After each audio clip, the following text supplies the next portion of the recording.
총론에 대해서 발표하도록 하겠습니다. 전 세계가 코로나 위협에 휩싸여 있지만 코로나 문제는 백신과 치료제가 개발되어 머지않아 해결될 수 있기를 기대해 봅니다. 오늘의 현실에서 우리에게 본질적으로 심각한 위협은 북한 핵입니다. 1993년 북한이 NPT 탈퇴 선언으로부터 시작된 북핵 위기는 지금까지 30년간 지속되어 오고 있습니다. 북핵 문제는 강 건너 불이 아니라 우리 발등의 불입니다. 우리는 북한의 핵인질이 되어버린 상황에 놓여 있습니다. 우리 힘만으로 이 문제를 해결할 수 있으면 좋겠지만 현실적으로 쉽지 않습니다. 그렇기 때문에 북핵 문제 해결을 하기 위해 자유민주주의를 기본 가치로 하는 동맹과 우방국들의 관심과 협력, 국제평화와 안정을 유지하기 위해 설립된 국제기구 유엔의 지원, 중국, 러시아, 일본 같은 주변국들의 협력이 그 어느 때보다 절실합니다. 오늘날의 국제정세는 각국이 평화와 안전을 외치면서도 실제로는 철저한 개별 국가이익에 따라 행동하고 국제기구는 형해화되었으며 국제규범과 질서가 파괴되고 있는 가운데 자유민주주의 국가들이 동맹이 균열하여 세계는 혼돈 속에 빠져들고 있습니다. 이러한 혼돈의 세계는 우리의 생존과 번영을 더욱 어렵게 만들고 있습니다. 혼돈의 세계에서 신라 같은 희망이 될 수 있는 유엔은 북핵 문제 해결에 필요한 대북제재의 도입과 이행에 있어서 무기력함을 보였습니다. 2016년 이전의 유엔의 대북제재는 솜방망이에 불과했고 미국을 비롯한 주요 국가들의 강력한 일방제재 조치도 없었습니다. 이는 이란의 사례와는 중요한 차이를 보입니다.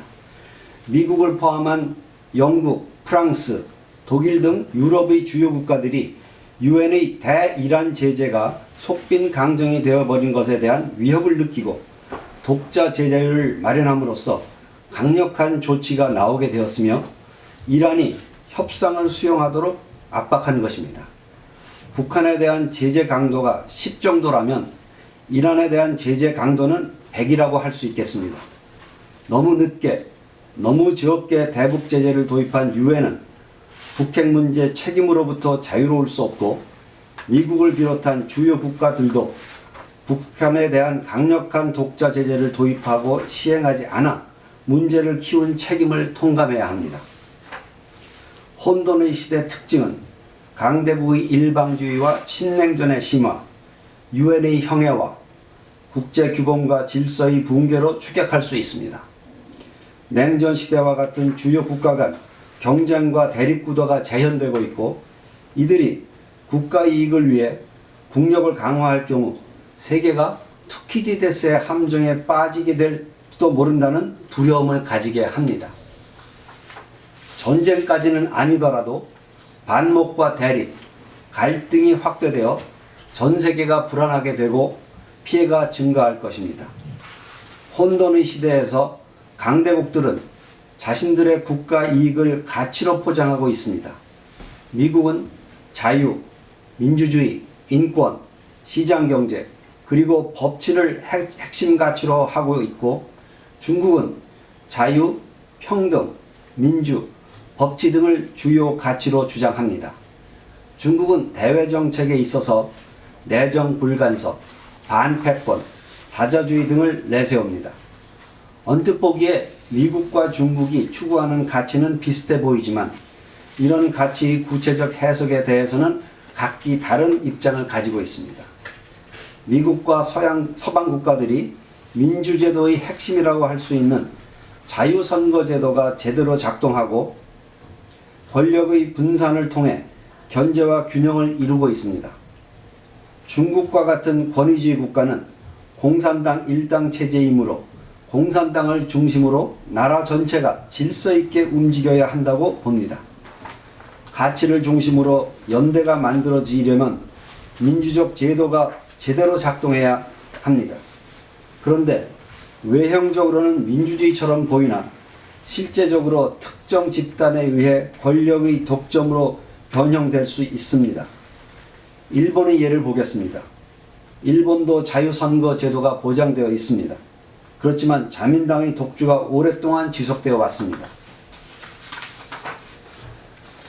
동아시아 정치를 연구한 로버트 스칼라피노 버클리 대학 교수는 일본의 정치를 자민당이 독주하는 가운데 약체 야당이 이를 견지하는 1.5당이라고 했습니다. 일부 전문가들은 미국이야말로 일본의 야당이라고 하기도 했지만 최근 들어 미국마저도 일본의 여당에 합류한 것처럼 보입니다. 자민당의 오랜 독주로 일본 국내 정치에서 견제와 균형이 무너진다면 동아시아의 평화와 번영을 위해 바람직한 일은 아닐 것입니다.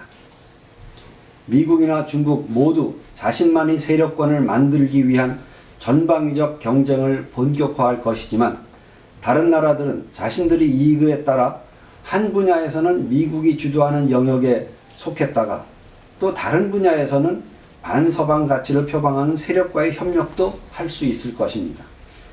신냉전 시대의 경쟁은 군사 분야에서 군비 경쟁의 가능성을 암시합니다.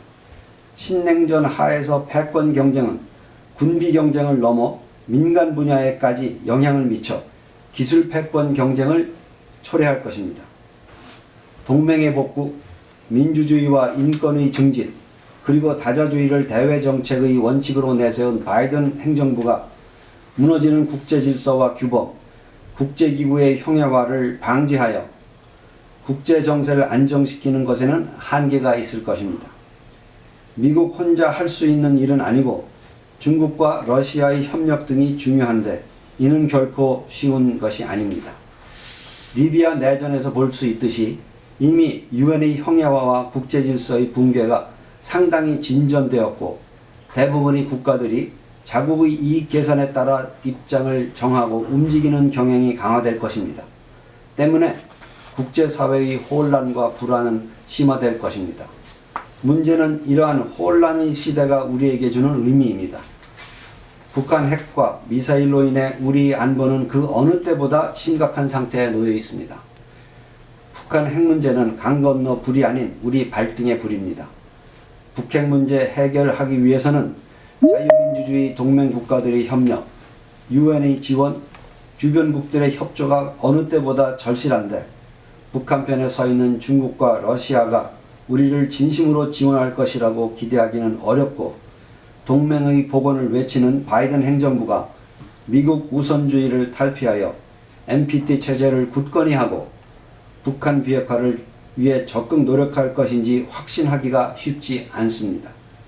역사 문제로 불편한 관계에 있는 일본이 얼마나 우리에게 협력할지도 의문입니다.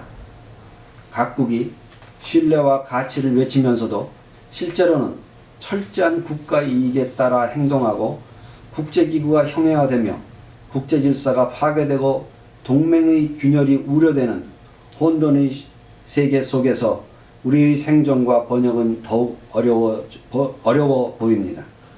혼돈의 시대 속에서 우리 안보 상황은 우리에게 더 큰 경각심을 요구합니다. 이상 발표를 마치겠습니다.